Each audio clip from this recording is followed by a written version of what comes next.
would listen to these records all the time. We had a little Fisher Price record player that, I could just spin records all the time.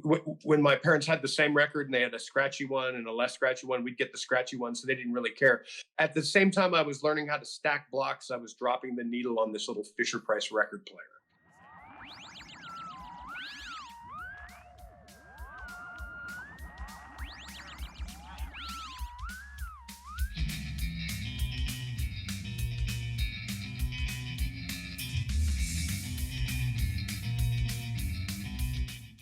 I borrowed a guitar from a friend of mine, David Maloney. David Maloney had lost both of his arms in an electrical accident by the time that I met him. And this was in grade school. I was probably about 12 when I met him.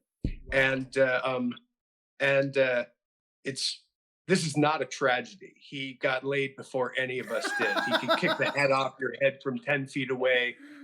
He was an unstoppable force of nature. He was a wonderful guy, but he had played guitar before he'd lost his arms and he still had it. And he taught me how to tune the guitar with his feet. The very first guitar that I picked up. And when I first picked up the guitar, I wanted to sing. And I also probably wanted it for the sort of social drug that it is. It's so you can socialize with people and have something in between you and them, to act as sort of a shield, attractor, and deflector at the same time. Right. And so the first songs that I learned how to play were mostly pop songs that I'd just grown up hearing on the radio. I remember my mom had a great songs of the 60s songbook that had chord shapes in it. I never took lessons. I just, learned how to tune the guitar, and I would force my fingers into the shapes and strum a chord. And, oh yeah, and then sing to the next chord change, and then try to figure out what the next chord was and do that. The first song that I ever wrote was actually it was in school. I was in grade school, and we read The Grapes of Wrath, and we were supposed to do a book report on it. And so I wrote a Dust Bowl ballad. It wasn't particularly good, but I did get it like a B plus, right. For at least it was I think the only person who showed up with a song for for that particular request. So it was nice. When I started writing songs, a friend of mine, my buddy Grant Watts, played guitar, and he was one of the first guitar players that I hung out with. And he had a 12-string guitar, and he sang folk material. I remember when the Challenger disaster happened, when the Challenger space shuttle exploded a couple minutes after launch. Next time I saw Grant, he had a song about it. And in that song, he used Icarus and Daedalus as a metaphor to talk about the overreach of science. Yeah. And I was like, you could just do that. You could just write a song. And I've been passionate about it since then. I started to listen to blues because in Kansas City there was a great radio show with a guy named Lindsay Shannon that would play on Sunday afternoons. It was like 3 hours long.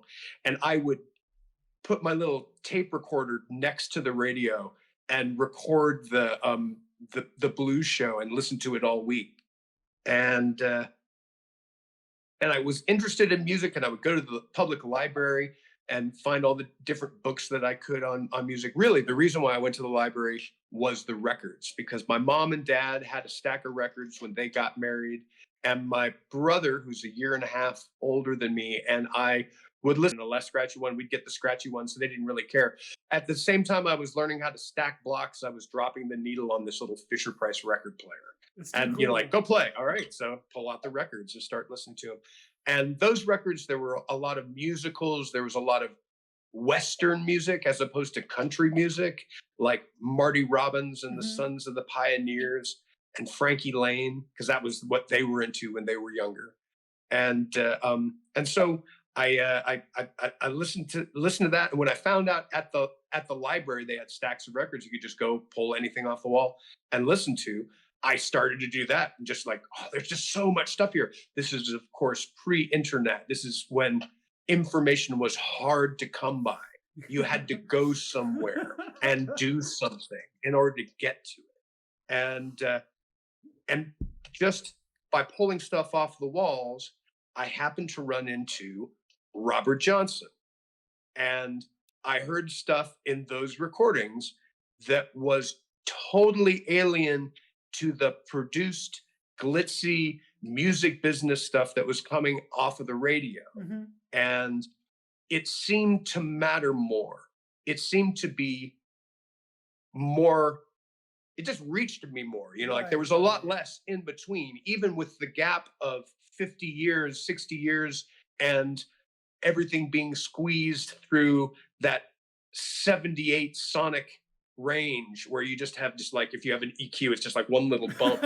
So everything sort of sounds like this, what one of my daughters would refer to as toaster music. And I just loved it, and I started to get into it more and more. Also, back at this particular period of time, there was a lot less information about the players. You had a little liner note blurb on the back of the album, mm-hmm. and I got Robert Palmer's Deep Blues, and like different books that I could find on the subject and read them. But so much of it was, it seemed, myth and legend, and the myth that has been talked about so much about Robert Johnson is the retelling of the Faust myth, mm-hmm. of selling your soul for success. Robert Johnson goes down to the crossroads and makes a deal with the devil to learn how to play guitar. And that's all kind of campy now. Mm-hmm. And I have a real critique of that whole thing at this point in history, where we have a much more humanized view of these players. Mm-hmm. But it certainly ignited my imagination, and I just wanted to get as far into it as I could. I saw John Hammond Jr., although he's hardly junior now, with over 55 years of road work, and being one of the great players of the music at this point. It'd be hard to argue that, I think. And I'd love to argue it with someone, because I would feel well armed and well positioned. But I saw him play when I was 18, and I was really into punk rock at that time. And what I liked about punk rock was the immediacy, mm-hmm. the visceralness. But one of the things about punk rock is it's just spewing out in all directions. It's like, and it was also, and has been and continues to be, a great leveler. You should be in the audience at a punk show going, I could do that. That's the point. It's accessibility. This mm-hmm. is something that people do, that you can do, and that you can find a voice for your passions. But when I saw John Hammond play, what was totally different was that John Hammond was focused like a razor. It was just him with an acoustic guitar or a National Resophonic guitar like this one here. And it was so immediate and so personal and so human. There wasn't all the extra noise. There wasn't all of the, just like the things moving in all directions. It was right here, right now. And I remember I took a date with me, and so she and I showed up to this place, the Jazz House in Lawrence, Kansas. And it was $6 at the door. And I was like, $6? I don't want to pay $6. That's $12. And the guy at the door, he knew the deal. He was like, listen, if you don't like it, I'll give you your money back. And so, okay. Went down and sat down. The show started, and I didn't look at my date once, except one time, to go, that's it. That's what I want to do. I want to do that. Mm-hmm. Mm-hmm. And so I feel like that's what I've been trying to do. I mean, I certainly, there was a time when I really studied, when I really worked on John Hammond's style and the stuff that he did. But now I've certainly moved on to a lot of, because there's so much great music out there in this canon of Americana acoustic guitar, solo or small combo performances. Yeah. And I just, it's constantly rewarding. You can just dig into it and get deeper and deeper. And you could study any one of these characters, Blind Blake, Tampa Red, for your whole life. And, you know, like, and still you could aim at the thing that they were aiming at, because they were all, you know, they're pushing themselves too. They're trying to get better. They're trying to, you know, like fall through their career. And it's just one of my favorite things. It's just something I've continually come back to. I work as a songwriter. I write a lot of different songs that you wouldn't necessarily call blues. I play in bands where I might play electric guitar or amplified harmonica, or I've been playing in a 20s, 30s jazz band playing tenor banjo, which is a affliction that I picked up during the pandemic and as a way of punishing myself and my family. You know, so there's that too. I like to play, I like all stringed instruments, ukulele, mandolin, banjos, guitars, electric guitars. I can play bass, but I'm not really a bass player. You know, I can do stuff. You play the saw, and yeah, the way that you make it sound to where you can't tell if you're listening to a theremin or not, it just never ceases to impress me. It's the camping theremin. I watched a guy play the saw on the streets of Amsterdam. I had heard saw on recordings before and just went, well, that's weird. Or, you know, what's that sound?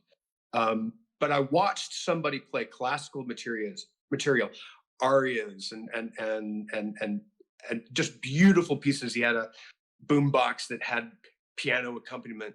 And that was the first time I ever watched anybody do it. And I resolved at that point, well, I was going to learn how to play that. Yeah. I met a guy who played percussion for the 13th Floor Elevators, which is one of the very first psychedelic bands. When the scientists at the University of Texas learned how to make acid, they gave it to all their friends, and before ending up heading to the coast and going to San Francisco. But the first wave of psychedelia happened here in Austin with the 13th Floor Elevators. And he played saw a little bit. And I got to sit down next to him and see what he did. I had him come and sit in with the Asylum Street Spankers, and Olivier Giraud just went out and got himself a saw and started playing immediately. And so I sat next to him while he learned, and I was like, okay. And then, you know, when he left the band, I got a saw and I learned how to play. And when I left the band, Christina Mars got a saw and she started to play. Yeah. And obviously we can't go by without mentioning the Asylum Street Spankers. Just what an amazing collaboration that ended up being. How many people's lives that it touched? How many inspiration was given to bands, even like the Night Street Stompers that I put together. I'm sure the memories that you have with that band are absolutely countless. Can you think of one particular tour story where you're just like, I can't believe that happened? Sure. I remember the Spankers, we played all acoustic, no PA. We for the time that I was in the band to the time that I left to pursue my own writing and stuff like that. And I still did tours with the band. I'd go back and record with them and things like that. But up till the time that I left, one of our mission statement was to play music the way that God intended it, without demon electricity. Yes. Because the tradition of string band music is really strong. And a lot of those recordings that I've fallen in love with, the way that people played that music was dictated by the technology available. A lot of those first recordings were made on single microphones in rooms, you know, where it was very much like a black and white photograph. It was just like, here's what's here, You know, there's no manipulation of the Yeah. sound. The Yes. only manipulation was, all right, put the trumpet player further Yeah. back. Yeah. Circle around it. Yeah, the singer needs to come a little bit closer. Put the trumpet player further back. And they'd experiment a little bit and get something that would work. And so the way that you approach a guitar, if you're playing without any amplification, is totally different than the way that you do when you plug it into an amplifier, or now when you have an acoustic guitar with a pickup in it that you might plug directly into the PA, where you can play very softly and make the softest sounds loud. But before that, if you were going to play guitar for a bunch of people dancing, you had to beat up that guitar. Mm-hmm. You know, like Mm-hmm. the Asylum Street Spankers. One of the reasons why we called it that was the expression "spanking the plank," Mm-hmm. which was how you get sound out of an instrument like that. You have to physically move air, and so it changes the way that you play. Mm-hmm. Yeah, And so we tried to do that. We wanted to do that. We wanted the sound of people singing to the back room. The sound of Bessie Smith singing is very, very different than most of the blues singers that you hear today, the jazz singers that you hear today, because the technique, when you're using a microphone, you can change, you know, you can get very different sounds. yeah. But if you're in the back of the room, you have to reach the other side of the room. And so it's about moving air. It's, you know, like you have to carry yourself a certain way. You have to support it. And there's something in that that is really powerful. It's just amazing when it works. It can be frustrating as hell when it doesn't. Right. And I mean, not to mention, you had the attentive audience who knew to shut up. We were very the Asylum Street Spankers was very theatrical. There were Pops Bayless would say, "I'm not a musician. I just played a musician in this band." You know, and so we were very deliberate about trying to educate the audience about how to act. We had placards and signs that would say, you know, "Quiet, please." Mm-hmm. Tips accepted. Ladies spanked free, which was initially a joke, but it worked, and that people would line up to be spanked at the gigs, Yeah, especially for their which birthdays. was also great. I just, You know? like I said, with that band, you all got me through some really hard times too. So, you know, thank you for that music. It really not just impacted my life, but I'm sure it did several people's also. Once upon a time, I read that you went to Tibet. I went to Nepal. I actually never went to Tibet. Okay. When I was 33 years old, I went climbing in the Himalayas. A friend of mine had done some trekking before and said, "Hey, you should come with me." I'd never been to that part of the world before, and I was very interested. I was like, "All right, let's do this." And I flew in to to Kathmandu, and then took a little plane to Lukla, which is the last airport on the way up into the Himalayas in the Gokyo Valley, in the area where Everest is. And it's a weird little airport because you have to land on a strip that's at an angle like this. So you're flying through the mountains and you dive down into a valley, and you're diving into this valley, and at the last moment you pull up and then you land at an angle. Whoa. And when you take off, you roll down and then and then take off again. You can look it up and see what I'm talking about. It's Lukla, and it's one of the weirdest and most difficult airports in the world. And from there, walked up for a month, and went to the end of the Gokyo Valley, climbed an unknown or an unnamed peak at the end of the Gokyo Valley that had a great view of Everest. It was never technical climbing. We were never on oxygen, although we were at about 50% oxygen at altitude. By walking up, you acclimatize to the change in altitude, and it was amazing. And because I'm the type of guy who does this sort of thing, I took a guitar with me, you know, so I had a big backpack and an acoustic guitar, and and I got to play music with some of the Nepalese people that live there. There's Namche Bazaar is the last place where people might live out their entire life. The altitude is really high, but people are born there. Mm-hmm. There are people higher up in the mountains, but they're not. But you don't stay there all the time. And so the sun, it gets dark really fast, because unless you're on the peak, you're gonna be in shadow by about 5 o'clock, 6 o'clock in the afternoon. And so the evenings are spent in these little cramped tea houses that are built along the way, because it's a tourist industry. There's not a lot of money in Nepal. My information is a little old. Nepal was the 20th poorest country in the world when I went, which was in 2000. And their primary export is paper goods, but a lot of money comes in the trucking business.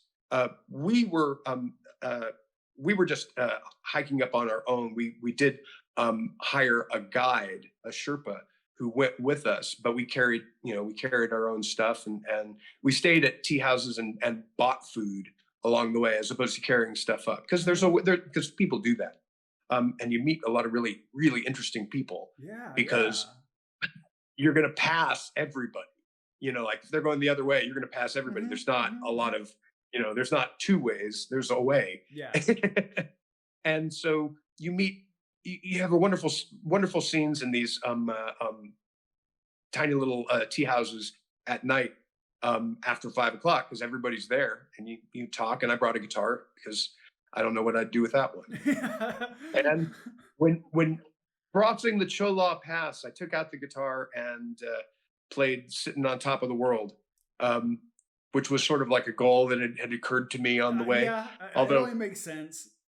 There's so little oxygen, it was more like I'm sitting on top of the world. I know that you've been into martial arts for quite some time. Did you find going there to be, sort of inspirational spiritually? I thought going there was very inspirational spiritually. I think the best lesson that I learned there is in the Nepalese population. There's Buddhists and there's Hindu temples. Like there's lots of Buddhist iconography, lots of Hindu iconography. But if you ask people, are you Buddhist or are you Hindu? They're like, yes. They really didn't make the distinction. Now, there's places in the world where they're killing each other over these differences, but the Nepalese didn't. Like it seemed like they had a very harmonious approach to all of it. And the people there were kind and bright in a way that I seldom encounter in the West. And part of that, I guess, is when you have very little to lose, you're not worried about it. And that the lesson is that, your spiritual well-being doesn't come from outside you. Yeah, I mean that's a Lao Tzu principles right there. Yeah, very much. Yeah, it's definitely in the Date Ching. Yeah. So I was asked personally by a friend to ask you if you had one tip for learning slide guitar. As I see you have yours with you, what would that be, Guy? Okay. Slide guitar is about trying to get the guitar to speak similarly to the voice. We all, I assume, if you're understanding what I'm saying, that you speak, or at least understand, words and the way that people put together phrases, and the way that we use our voice. It's a way of humanizing the guitar. It's a way of trying to get the guitar to speak. And so there are some things that will help you in your quest to try to use a bottleneck and a guitar to make that sound. And that's having thicker strings and higher action, so that when you're pressing the slide against the strings, you don't have to press it so hard that it frets the string. You don't want to press it down so that it touches the frets, but rather the slide itself becomes the fret. This shot is a little close, but I'll show you what I'm talking about. So this is a National Resophonic guitar. You don't need a resonator guitar to play slide, but I find that the sounds that the resonator makes really work well for slide. So what I'm trying to do when I play is to touch the string, but not fret the string. If I fret it with my finger, it would be like, if I use the slide, I can get all those spaces in between, which is the same sound you'll get while bending the string. But there's just something really special about that slide guitar sound. And ever since I first heard it, it's been something that I've been trying to do, trying to be able to replicate and to use, to be able to speak through the guitar. One of the reasons why I got into the harmonica, which was my first instrument, was because it's so vocal. It's easy to understand what you're trying to do. You're not trying to play as many notes as you can. You're trying to speak, you know, like you're going to say something.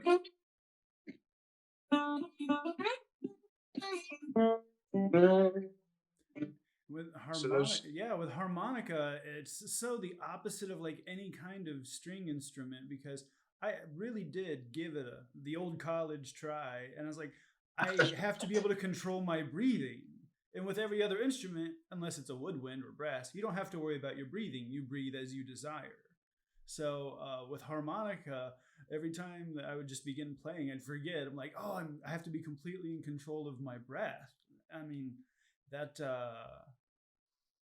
I suppose, that kind of, I'd say, that sort of musical brain usually doesn't end up working hand in hand with the strings, but then there are people like yourself that can also play strings and harmonica at the same time, and just blows me away, man. Like it takes a long time to internalize all that. And the other thing that's weird about the harmonica is it's one of the very few instruments that you play inside your body, because you have got to stick it in your mouth. You can't look at it. You don't get the same sort of experience as when you're playing piano or guitar, where you can look down at the fretboard and like, oh, well, I'm going to try to go right there. You have to already know and have a sense of where the note is that you're trying to hit. And the only way to do that is to be able to do it effectively blindfolded. You have to spend so much time with the harmonica in your mouth, making sound, trying to reproduce the sounds that you're hearing in your head, that you don't have to look at it. You might picture it in your head while you're playing, but you don't get to look at it and think about what I want to do. Unless you're gonna be like, that's not the experience that we're looking for. What is this here?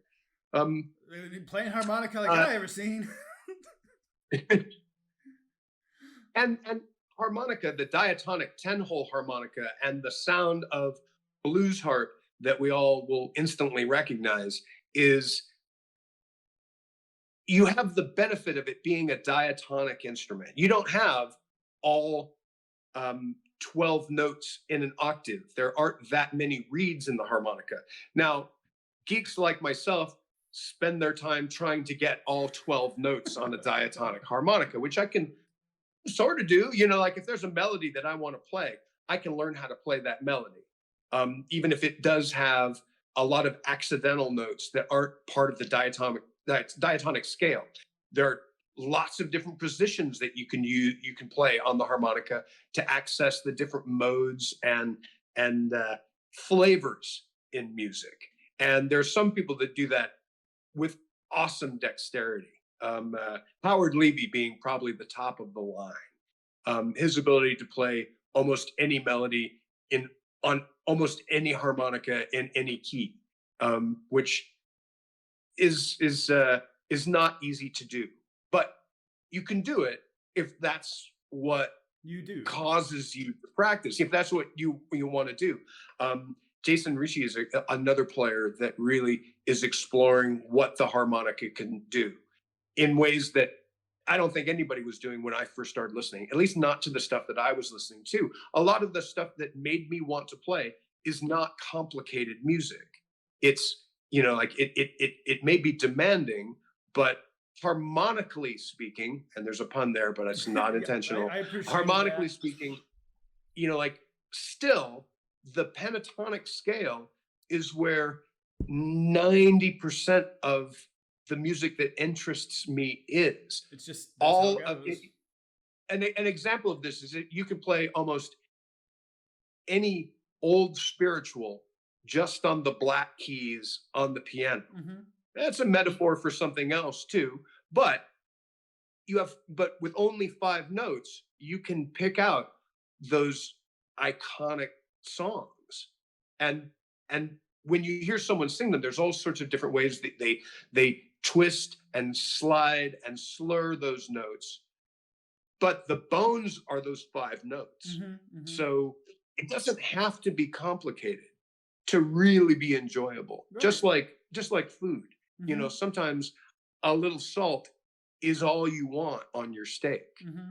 You know. Yeah.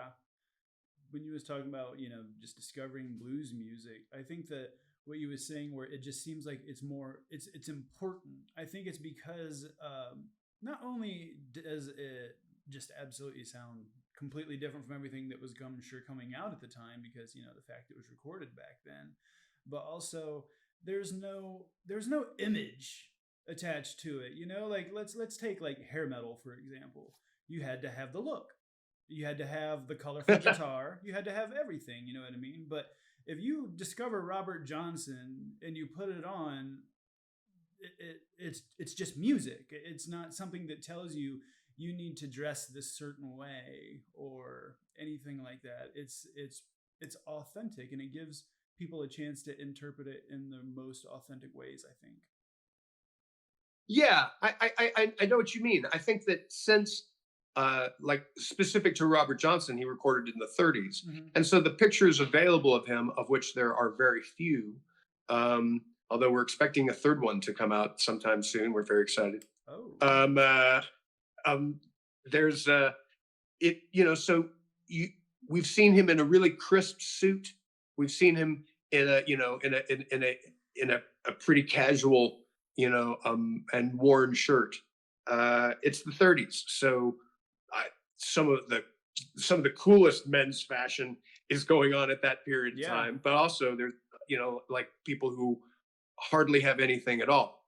So like it wasn't commercialized really. Even when it was at its height, there wasn't Hmm. a commercially applied image that went along with it. Right, You would, right. as well as you could, to look sophisticated and like to just always like the expression that a friend of mine said. He's like, if you're playing in a band, you should look different than the audience. Yeah. People should look at you and go, oh yeah, that's the band. You know? I Which is remember. valuable, right? It helps make it a performance. It helps. Right, It's right. another tool, like the stage is a tool. Hmm. Well, I Yeah. remember So at the Saxon pub, you said it's called show business, not stand there and look at your feet business. I remember that. That was one of the best quotes. I kind of put it there, and I've held on to it. And but as the legend and the myth of blues then came like the idea of like the blues suit, where it's like you slept in it, then you can play in it. right, right. I can't overstate how influenced and how important the Blues Brothers were to me, Oh yeah. because I was a kid when that came out, It's my favorite and movie. Aykroyd and Belushi had the #1 TV show, Hmm. the #1 movie, and the #1 record all at the same time Hmm. with the Blues Brothers. Yeah. And it was absolutely through their love of the music. Hmm. They wanted nothing more than to share the cool thing that they loved. Yeah. Yeah. And they knew to spend most of the time in the background in the music scenes and show off the incredible talent that Mm-hmm. is part of the great American music scene, um, and uh, and and their love for it. Just everybody wanted some. Everybody wanted some of that, and the whole like black suit, straight black tie, Mm-hmm. Wayfarer glasses. Like that became, if anything, this sort of like blues outfit. Like Yeah, still when yeah. people are drawing cartoons Mm-hmm. and like a political cartoon where they need a blues player, that's how they're going to dress Yeah. them. Just it indicates blues, I right? think it was BB So King. effective BB King were said it. Aykroyd and Belushi, who were not originators. They were just in love with it. Yeah, yeah, They yeah. had got to grow up in Chicago and to hang out in the clubs there and see the acts, and they were just like, "This is the coolest thing. Yeah, We'd like to absolutely. do this." I mean, it's just You a know? total love letter to Joliet. And I mean, John Lee Hooker, I mean, what's to say? John Lee Hooker is everything that we all should attempt to be in music. It just if there was one perfect artist, in my opinion, when it comes to just creating that rhythm that's going to get the whole room dancing, it's John Lee Hooker. And Yeah, and mood, and yeah, like just yeah, being able to, like just create something out of a guitar, of which we now know there are millions. yeah. And like they're not hard to find. Like when Robert Johnson was playing, even though there were less options for music, it's just hard. That would be a difficult thing to find. Now if you're interested, you can totally find a guitar that will tune and have intonation. Like you can definitely get an instrument but at a certain point it would have been hard to get Yeah, something. yeah. Yeah. Um, you but know, but yeah, Hooker was just could just create a whole world with his one chord, foot and two notes. one chord. Just be like tap tap. Oh man, I wish It's like that your suddenly you're guitar was there. coming through better on the speaker. Something is happening. Yeah. Oh yeah. Just like just so strong. Just that boogie. You need one chord.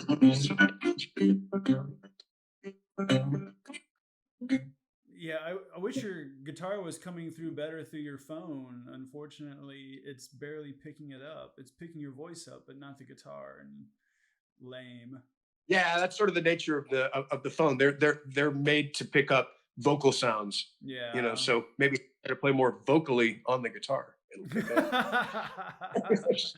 So Saturday, yeah. Yeah, this Saturday I'm playing at Poor David's Pub in Dallas. Really looking forward to getting back there. It's been a while since I've been able to play there, and so I'm psyched to be coming back. Man, I wish you would do a live stream or something from there. Maybe set up a camera on a tripod. That wouldn't be too bad. I'll see if I can. Yeah, if you got actually go ahead and any plugs, any websites.